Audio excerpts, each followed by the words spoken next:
Look at this, guys. We got a truth bomb coming out as man reveals who's truly to blame for the migrant crisis. Definitely watch this video clip and the whole interview. It's really entertaining as well. It's also a little bit funny here and there in some parts, but you could clearly tell many of the Chicago residents who are speaking out against the current Brandon Johnson administration are very dissatisfied, okay? A lot of them voted Democrat, they voted for Biden, they voted for the current mayor. Now many of them are regretting it. They're saying that the migrants are basically taking a lot of the money out of their coffers and everyone's going broke. The city doesn't have any more money for the south side of Chicago, and the south side of Chicago right now is what needs a lot of the help.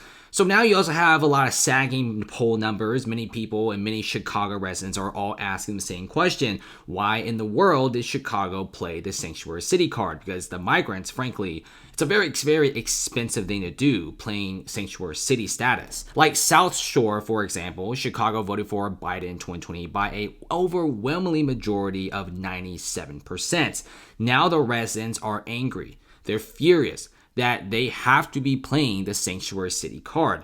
They don't like all the migrants coming to the area, not because they're being mean or being disrespectful. It's simply because their little community and their whole entire city cannot take in the sort of traffic. Chicago is already spending a massive amount of money, about $300 million in the past couple years.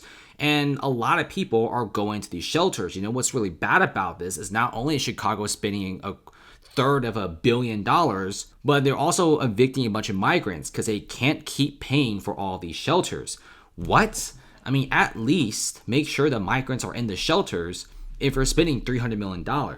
But no, apparently many migrants are now being evicted because the city can't pay for these shelters. So now you have this enormous homeless population in Chicago now. So can Chicago businesses ever flourish and ever open up again like before? Will businesses ever move to Chicago? Absolutely not. A lot of these residents are really mad because of one thing. They really just see the massive deterioration of their city and their community. And with the city spending literally every single penny and all of their taxes on the migrant crisis and nothing ever trickles down to them, obviously right now Chicago residents are at a boiling point. And even this man here also talks and elaborates on differences between his generation of immigrants and the current wave.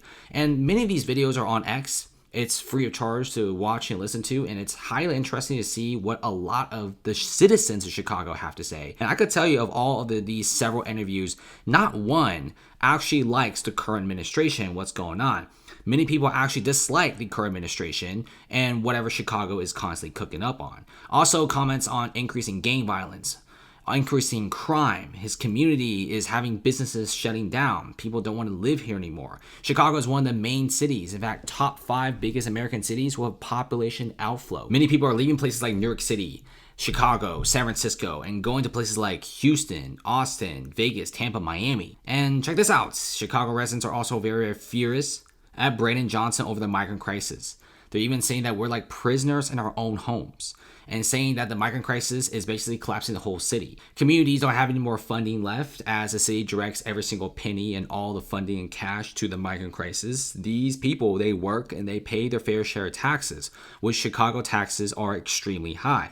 Can they get anything nice for their own community? Absolutely not. I don't see Chicago improving their infrastructure, opening up recreational centers. A lot of these citizens want Chicago to start funding local businesses, make them flourish, make them open, decrease the crime rate, and also try to get the economy back up and roaring again. Many cities in the U.S. are experiencing a massive population boom and a massive boom in millionaires and money. Chicago is having none of that. They're spending all their money and attention and expertise on the migrant crisis. Many Chicago residents now are truly fed up. And like what she's saying, prisoners in our own homes is a very good term and sentence.